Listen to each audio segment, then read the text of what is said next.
Hey everyone, this is Tim from YourSixStudios. Today in this video, I'm going to show you how to fix your PlayStation 5 unexpectedly turning off on you. So the first thing we want to do is go up to Settings, go to Users and Accounts, and scroll on down to Other, and go to Restore Licenses. And then just select every game on here and go to where it says Restore. And once you select everything, it might take about 5 to 10 minutes to download everything, but your account will be synced up with your games now, and there shouldn't be a problem with your games. Then we can go back out under here and go to the main settings menu, go down to System. Then go to HDMI, go to the right, and sometimes HDMI device link, this setting right here will turn off your TV and your PlayStation unexpectedly.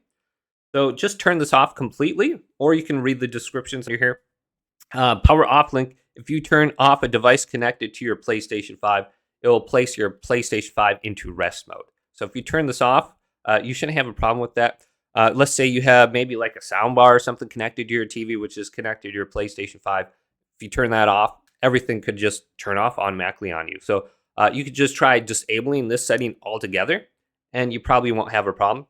Then what we want to do is scroll on down to power saving. Go to set time until PS5 enters rest mode. And you might have this set to maybe like 20 minutes or something like that while playing games.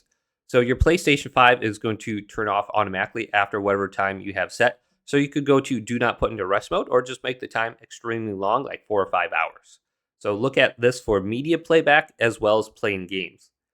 Then we can back out under here and we can go up to System Software Settings. Go to the right and go to System Software Update and Settings.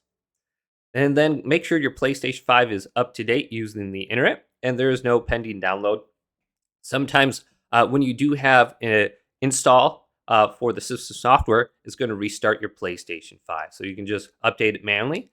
And then you could disable the automatic downloads right here if you really want to just manually do it so you can control when your PlayStation 5 restarts. So just a heads up, look at those options. Hopefully this video did indeed help you out. If it did, leave it a big thumbs up and subscribe to my channel down below for more tech videos coming up next on YourSixStudios.